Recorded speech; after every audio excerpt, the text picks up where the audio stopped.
Hello students, तो आज हम क्लास 12th के फर्स्ट चैप्टर इंग्लिश बुक का जिसका नाम द लास्ट लेसन है और सेकंड चैप्टर जिसका नाम लॉस्ट स्प्रिंग है, दोनों की शॉर्ट समरी देखेंगे ताकि आपको एग्ज़ाम टाइम में जब आपको सिर्फ ये जानना हो कि इस स्टोरी में है क्या तो आप जल्दी जल्दी जान सकें, इसलिए मैंने ये आपके लिए वीडियो लाई हूँ। तो देखिए, सबसे पहले हम देखेंगे द लास्ट लेसन में क्या है, एक शॉर्ट समरी देखेंगे हम।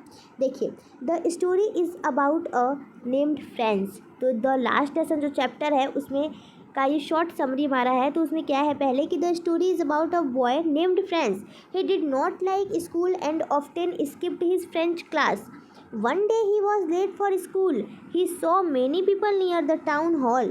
He thought they were reading bad news from the bulletin board. When he got to school, everything was very quiet. His teacher M. Hamel was wearing his best clothes. The village elders were also sitting in the back of the classroom.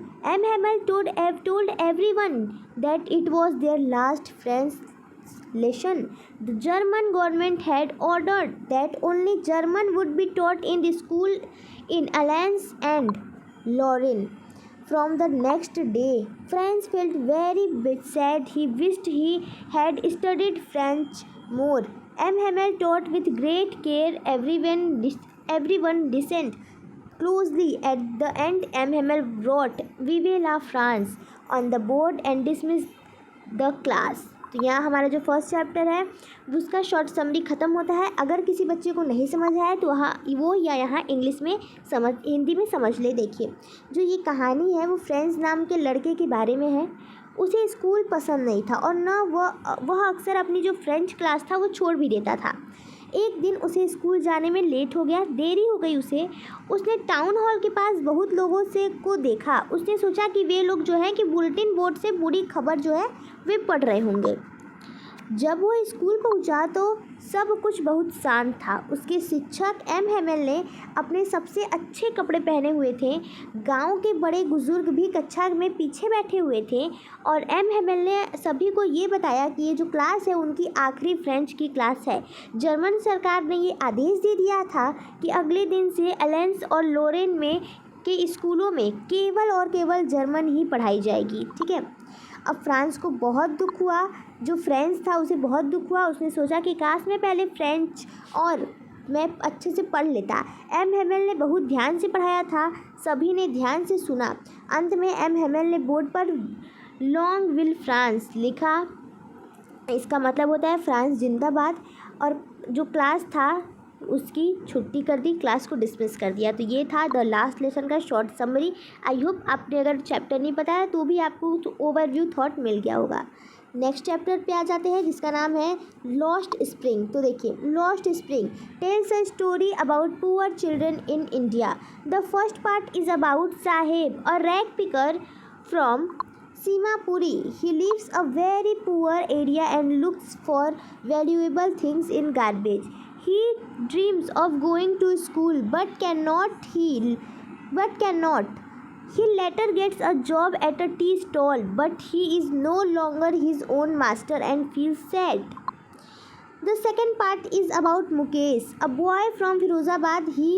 His family making bangles in a very hard and dangerous job, and it often makes children lose their eyesight. Mukesh dreams of becoming a motor mechanic and wants to escape this traditional work. He wants to drive a car even though it's hard. He has hope for a different future. Both stories show how these children lose their childhood and their dreams because of poverty and the condition they live in. तो यह हमारा second chapter भी जो है वो ख़त्म होता है। चलिए, जिन बच्चों को नहीं समझ में आया वो हिंदी में देख लेते हैं। आइए, लॉस्ट स्प्रिंग। भारत में गरीब बच्चों के बारे में दो कहानियाँ यहाँ बताई गई हैं। देखिए, पहला जो हिस्सा है, जो पहले स्टोरी का पार्ट है वो है कि साहेब के बारे में है। ठीक है, उसमें जो बच्चा है उसका नाम साहेब है। वो सीमापुरी का एक कूड़ा बीनने वाला बच्चा है। ठीक है, जो गार्बेज में से कूड़ा बीनता है। वह एक बहुत गरीब इलाके में रहता है और कचरे में कीमती चीज़ें ढूंढता रहता है। वह स्कूल जाने का सपना देखता है लेकिन जा नहीं पाता। बाद में उसे एक चाय की दुकान पर नौकरी मिल जाती है, लेकिन अब वह अपना मालिक नहीं है और दुखी महसूस करता है। अब देखिए क्या होता है कि वो जो बच्चा होता है ना, जब वो अपने फ्रेंड्स के साथ गार्बेज में कूड़े में कुछ कुछ जो है कि चीज़ें ढूंढता है, उसे लगता है कि कुछ एक्सपेंसिव मिल सकता है, एक का कॉइन मिल सकता है, कभी कभी उसे 10 रुपीज़ भी मिल जाते थे, तो वो उसी में खुश रहता था क्योंकि वो अपने मन का मालिक था। वो खुश रहता था अपने फ्रेंड के साथ गार्बेज में चीज़ें देख खोज के, उनके साथ खेलते वक्त टाइम स्पेंड करने में। तो अब लेकिन जब उसे चाय की दुकान पे नौकरी मिल जाती है, तो अब वो अपने मन का मालिक नहीं है, ठीक है। तो इसलिए वो महसूस कर रहा है कैसा, तो दुखी महसूस कर रहा है, ठीक है। नेक्स्ट जो पार्ट है स्टोरी का वो है कि वो मुकेश के बारे में। उसमें जो लड़का है उसका नाम मुकेश है, जो फिरोज़ाबाद का एक लड़का है। उसका परिवार चूड़ियाँ बनाता है। चूड़ियाँ बनाना एक बहुत ही कठिन और ख़तरनाक काम है। यह अक्सर बच्चों की आँखों को की रोशनी छीन लेता है।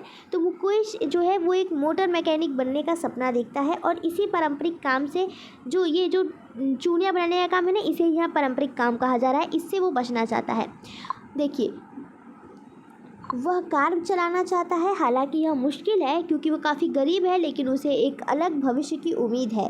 दोनों कहानियाँ दिखाती हैं कि कैसे ये बच्चे गरीबी और अपनी रहने की परिस्थितियों के कारण अपना बचपन और अपने सपनों को खो देते हैं। तो आई होप आपको छोटे से वीडियो में दोनों जो चैप्टर हैं उनके कम से कम कॉन्सेप्ट एकदम क्लियर हो गए होंगे कि स्टोरी कहना क्या चाह रही है, ठीक है। तो अगर आपके पास लॉन्ग स्टोरी पढ़ने का टाइम नहीं है, आप एग्ज़ाम में काफ़ी करीब आ गए हैं, तो ये वीडियो आपके लिए काफ़ी हेल्पफुल होने वाली है। सो अगर आपको हमारा कंटेंट पसंद आ रहा है तो चैनल को सब्सक्राइब जरूर करें। Thank you.